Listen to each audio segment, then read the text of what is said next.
आऊज़ बिल्लाहि मिनश्शैतानिर्रजीम बिस्मिल्लाहिर्रहमानिर्रहीम। शुरू अल्लाह के नाम से जो बड़ा मेहरबान और नहायत रहम वाला है। उम्मीद आप लोग खैरियत से होंगे। और इस वीडियो में इंजीनियर फैसल आपसे मुखातिब है। हमारी आज की वीडियो का जो सब्जेक्ट है वो है स्टाइकोमेट्री, और इसके अंदर हम चैप्टर नंबर 3 डिस्कस कर रहे हैं जिसका टाइटल है केमिकल इक्वेशंस। और इससे पहले हम चैप्टर नंबर 2 डिस्कस कर चुके हैं। इसके मुख्तलिफ टॉपिक्स जो कि लिस्ट में अवेलेबल है, इन तमाम के न्यूमेरिकल्स हम सॉल्व कर चुके हैं। और इसके अलावा चैप्टर नंबर 1 के भी न्यूमेरिकल्स सॉल्व हो चुके हैं जिसका टाइटल है कन्वर्जन ऑफ यूनिट्स। इसके अलावा मैं आपको अपने चैनल का इंट्रोडक्शन करवाता चलूँ। मेरे चैनल का नाम है केमिकल इंजीनियरिंग एजटेक, और इसके अंदर हम different chemical industries approx 28 industries को डिस्कस कर चुके हैं जो कि यहाँ पे लिस्ट में अवेलेबल हैं। और इसके अलावा कुछ शॉर्ट क्वेश्चन आंसर्स की वीडियोस भी मौजूद हैं। आप मेरे चैनल को सब्सक्राइब करेंगे, बेल का आइकन प्रेस करेंगे तो मेरी हर लेटेस्ट वीडियो आपको मिलती रहेगी। का सब्जेक्ट है और हमारा चैप्टर है 3rd, और उसका नाम है केमिकल इक्वेशन। यहाँ पे हमारे सामने जो क्वेश्चन है वो है कि 100 gram of chlorine gas is mixed with 10 gram of H2 gas. तो क्लोरीन गैस और हाइड्रोजन गैस आपस में मिक्स की जा रही हैं, और जो क्लोरीन है उसका वेट है 100 ग्राम और दूसरी का है यानी कि H2 का है 10 ग्राम, और ये दोनों मिल के बना रही हैं HCl। और जैसा कि आप इस इक्वेशन में देख रहे हैं, और इसके अलावा हमने यहाँ पे A से लेकर H तक जितने भी क्वेश्चन हैं इनको हम बारी बारी सॉल्व करेंगे। और पहले क्वेश्चन में वो कह रहा कि how many moles of Cl2 and H2 are present. तो हमारे पास जो क्लोरीन और हाइड्रोजन है ये कितने मोल्स इसके प्रेजेंट हैं, हमने इसके मोल्स को फाइंड करना है। जैसा कि इससे पहले हम सेकंड चैप्टर कर चुके हैं और उसमें अप्रॉक्स हम 90% क्वेश्चंस के अंदर मोल को फाइंड कर चुके हैं। तो यहाँ पे भी मोल को वैसे ही फाइंड करना है। Mole is equal to weight over molecular weight, वही फार्मूला इस्तेमाल होगा। और अगर आप इसकी जो स्टेटमेंट है इसके ऊपर गौर करें तो यहाँ पे जो डाटा अवेलेबल है क्लोरीन का और हाइड्रोजन का वो ग्राम्स के अंदर है, और ये हमारा वेट है। और बड़ी आसानी से हम इनके मोल फाइंड कर सकते हैं अगर हम वेट ऊपर रखें और नीचे हाइड्रोजन का और क्लोरीन का हमें मॉलिक्यूलर वेट पता है तो हम जस्ट उनको डिवाइड करेंगे और हमारे पास आ जाएंगे मोल। तो चलते हैं अपने पहले पार्ट की तरफ। तो ये सोल्यूशन है ए पार्ट का। इसमें H2 जो हम फीड कर रहे हैं उसका भी वेट अवेलेबल है, क्लोरीन का भी अवेलेबल है, और यहाँ पे हमने रिएक्शन लिखा और हमने जस्ट मोल्स निकालने हैं। तो हम फार्मूला यहाँ पे आप लिख भी सकते हैं, वेट ओवर मॉलिक्यूलर वेट। तो वहाँ पे हमने लिखा उसका वेट जो हमें अवेलेबल है, इसके नीचे H2 इसका मॉलिक्यूलर वेट है, और क्लोरीन का जो है वो हमारे पास हो गया क्योंकि इसका एटॉमिक वेट 35 पॉइंट कुछ है, तो उसको 2 से मल्टीप्लाई करेंगे तो हमारे पास 71 आ जाएगा। तो इस तरह हमारे पास ये मोल्स आ गए और हमारा जो पहला पार्ट है वो कंप्लीट हुआ। तो बी पार्ट में वो कह रहा है which is limiting reactant and excess reactant. तो इन दोनों में यानी कि जो हमारे पास इस रिएक्शन के अंदर रिएक्टेंट्स हैं इनमें से ज़्यादा अमाउंट में कौन सा है और कम अमाउंट में कौन सा है, हमने ये बताना है। तो इस चीज़ का लिंक ए पार्ट से है।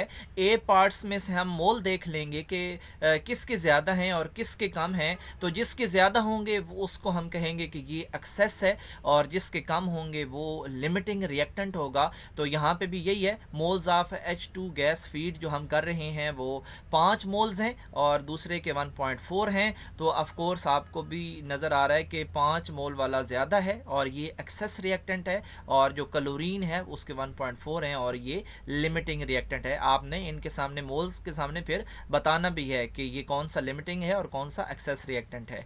अब चलते हैं सी पार्ट की तरफ, और उसमें वो वेट मालूम करने का कह रहा जो हमारी प्रोडक्ट है, यानी कि जो रिएक्शन हुआ था H2 + Cl2 2 HCl, इस HCl का वो पूछ रहा कि हमारे पास वेट कितना है।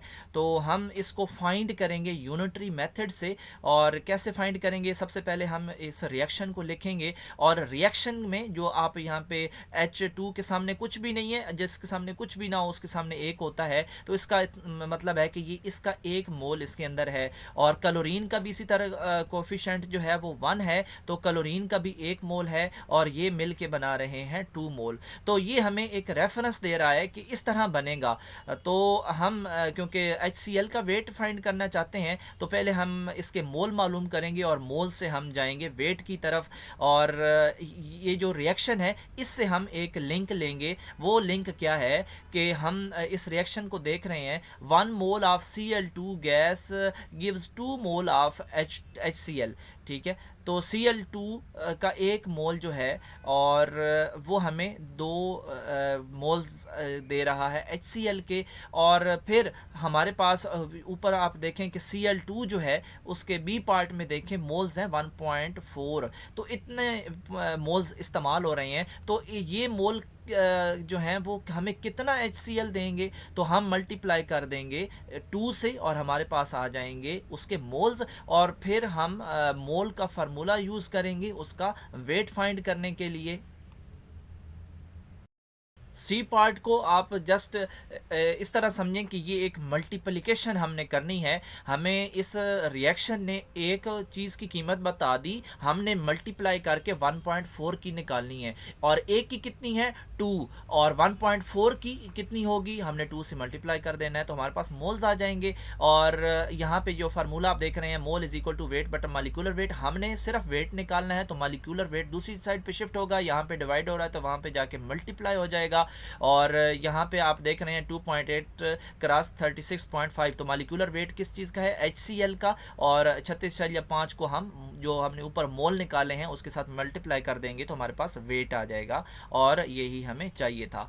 अब हम चलते हैं डी पार्ट की तरफ, और डी पार्ट में वो पूछ रहा कि मोल्स बताओ मिक्स्ड गैसेस के जो कि प्रेजेंट हैं, उनके नहीं जो कि कंज्यूम हो चुकी हैं। तो फिर हमने बताना है कि कौन सी कंज्यूम हुई और कौन सी प्रेजेंट है, और जो प्रेजेंट हैं उनके मोल कितने हैं, ठीक है। तो 1 मोल ऑफ Cl2, पिछला जो हमने पार्ट किया सी पार्ट बिल्कुल उसकी तरह कि ये इक्वेशन को देख के आपने ये बताना है कि 1 मोल Cl2 का वो हमें अगर 2 मोल दे रहा है तो फिर हमें 1.4 मोल्स कितना देंगे, तो वो हमें देंगे 2.8 मोल्स HCl, ठीक है। अब हमने ये बताने की कोशिश करनी है कि क्योंकि Cl2 जो है वो हमारा लिमिटिंग रिएक्टेंट है, इसके 1.4 मोल हैं, और जो हमारे पास हाइड्रोजन है H2 उसके हमारे पास 5 मोल थे, ये हमने पहले पार्ट में किया था। तो हम क्या करेंगे कि हम बताएंगे कि क्योंकि जो लिमिटिंग रिएक्टेंट होता है वो तो सारे का सारा कंज्यूम हो जाता है एक्सेस रिएक्टेंट के साथ, यानी कि एक्सेस रिएक्टेंट अगर 5 है तो उसके अंदर से हमें 1.4 ही चाहिए उसके लिए रिएक्शन के लिए। वो एक्सेस रिएक्टेंट जितना भी होगा वो सारे का सारा तो कंज्यूम नहीं होगा, क्योंकि दूसरा रिएक्टेंट के जितने हमारे पास मॉलिक्यूल्स हैं उतना वो भी उसमें से हमें हिस्सा चाहिए एक्सेस रिएक्टेंट का, बाकी हमें ज़रूरत नहीं है रिएक्शन कराने के लिए। तो हम कहेंगे कि 1 मोल क्लोरीन जो है वो रिएक्ट कर रहा है 1 मोल हाइड्रोजन से, ठीक है। हालांकि हमें पता है कि जो क्लोरीन है वो हमारे पास 1.4 है, और जो हाइड्रोजन है वो 5 मोल है, ठीक है। लेकिन उस 5 मोल में से 1 मोल ही यहाँ पे यूज़ होगा इस रिएक्शन के मुताबिक, अगर 1 मोल क्लोरीन यूज़ हो रही है तो। बिल्कुल इसी तरह जो है 1.4 मोल्स क्लोरीन है, यानी कि जो लिमिटिंग रिएक्टेंट है, इसके लिए भी हमें उस एक्सेस में से उस 5 मोल में से कितने चाहिए, 1.4 मोल्स ऑफ H2 चाहिए। और ये बाकी हम जो है वो साइड पे कर लेंगे, हम कहेंगे कि वो तो प्रेजेंट हैं और ये जो है वो कंज्यूम हो चुके हैं।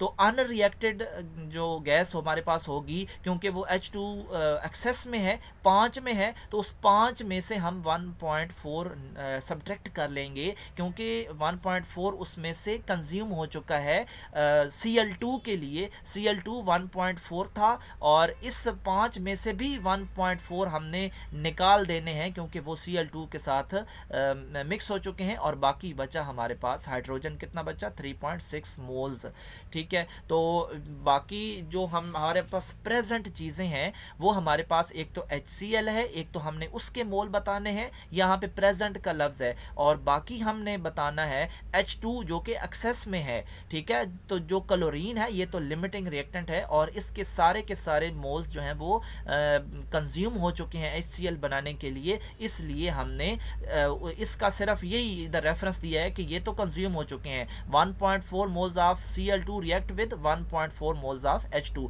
तो बाकी जो बची हमारे पास एक हाइड्रोजन है और एक HCl है, तो इन दोनों के मोल्स हमने बता देने हैं कि इतने इतने हैं, क्योंकि वो प्रेजेंट का पूछ रहा है। तो उम्मीद है आपको इसकी समझ तो आ गई होगी। सी पार्ट में हमने theoretical required amount of excess reactant बतानी है। तो हमने कहा कि जो रिएक्शन है उसको हमने देख के कहा कि उसका क्लोरीन का 1 मोल हमें चाहिए 1 मोल हाइड्रोजन के साथ रिएक्ट करवाने के लिए। ठीक है, और यही उस रिएक्शन में लिखा है H2 प्लस Cl2 दोनों के कोएफिशिएंट्स जो हैं वो 1 1 है। तो 1 मोल एक क्लोरीन का मोल एक हाइड्रोजन के मोल से रिएक्ट करेगा। ठीक है, तो इसके अलावा हमें जो फीड में शामिल है वो भी तो बताना है, उसके मोल्स भी तो बताने हैं। तो हमने कहना है कि 1.4 मोल क्लोरीन के चाहिए 1.4 मोल्स हाइड्रोजन के साथ रिएक्ट करवाने के लिए। जितने इसके ज़रूरत हैं इतने उसके ज़रूरत हैं। एक दफ़ा हमने रिएक्शन को देख के बात करनी है और एक दफ़ा हमने फीड को देख के बात करनी है कि फीड के अंदर हमें कितना अवेलेबल है। ऑफ कोर्स वहाँ पे H2 जो है वो एक्सेस रिएक्टेंट है, वो 5 है, लेकिन उस 5 में से जो यहाँ पे कंज्यूम होगा क्लोरीन के साथ, क्योंकि क्लोरीन के 1.4 हैं, तो उस 5 में से 1.4 मोल्स ही कंज्यूम होंगे, बाकी हमने पहले बता चुके हैं कि वो एक्सेस में चला जाएगा। ठीक है, जो F पार्ट है उसमें वो पूछ रहा है कि excess amount of excess reactant, यानी कि अनरिएक्टेड हम पहले डिस्कस कर चुके हैं। जो हाइड्रोजन है उसके 5 मोल्स हैं और उसमें 3.6 जो हैं वो अनरिएक्टेड हैं, तो हम इनको यहाँ पे लिखेंगे। और नीचे हमने क्या बताना है, amount of excess reactant needed. तो यहाँ पे आप ये नोट करें कि दोनों ही चीज़ें एक्सेस हैं और हमने उसके दोनों हिस्से बताने हैं। एक्सेस हमारे पास हाइड्रोजन है और उसके 5 मोल्स हैं, हमने ये भी बताना है कि उस 5 में से कितने कंज्यूम हुए और उसमें से हमने ये भी बताना है कि कितने उसके बच गए। तो इन जो बच गए और जो कंज्यूम हुए सिर्फ और सिर्फ एक्सेस के, इन दोनों की हमने डिवीजन करनी है और हमने 100 से मल्टीप्लाई करना है, तो हमारे पास एक्सेस परसेंटेज आ जाएगी। एक्सेस परसेंटेज जब हमने निकालनी होगी तो हम लिमिटिंग की तरफ नहीं जाएंगे, सिर्फ हम एक्सेस को देखेंगे कि उसके टोटल कितने थे और उसमें से उसके हमने उस टोटल के 2 पार्ट करने हैं, जितने कंज्यूम हुए और जितने बच गए। ठीक है, वो 5 को हमने देखा कि वो उसमें से 3.6 बच गए और 1.4 कंज्यूम हो गए, और जितने कंज्यूम हुए और जितने बच गए उन्हीं की हमने रेशो लेनी है, और इसको हम जो है वो एक्सेस परसेंटेज कहते हैं। डिग्री ऑफ कंप्लीशन जो है वो क्या है, amount of limiting reactant converted और total amount of LR feed. तो ये भी वही चीज़ है, वो एक्सेस के बारे में था और ये जो था वो हमारे पास लिमिटिंग के बारे में है। तो amount of limiting reactant converted, limiting reactant कितना कन्वर्ट हुआ। लिमिटिंग रिएक्टेंट हमारे पास क्लोरीन है, वो तो 1.4 मोल था और सारे का सारा कन्वर्ट हुआ। ठीक है, तो हमने कितनी अमाउंट कन्वर्ट हुई 1.4, और हमें अवेलेबल कितनी थी और वो भी 1.4। तो हमेशा ये ऐसा ही होगा, लिमिटिंग तो हर दफ़ा सारे का सारा कंज्यूम होगा जितना भी अवेलेबल होगा, जितनी लिमिटिंग की अवेलेबिलिटी है और जितना कंज्यूम हुआ उनकी हमने रेशो ले लेनी है। जिस तरह हमने एक्सेस की रेशो ली कि कितना उसमें से बच गया और कितना उसमें से कंज्यूम हुआ।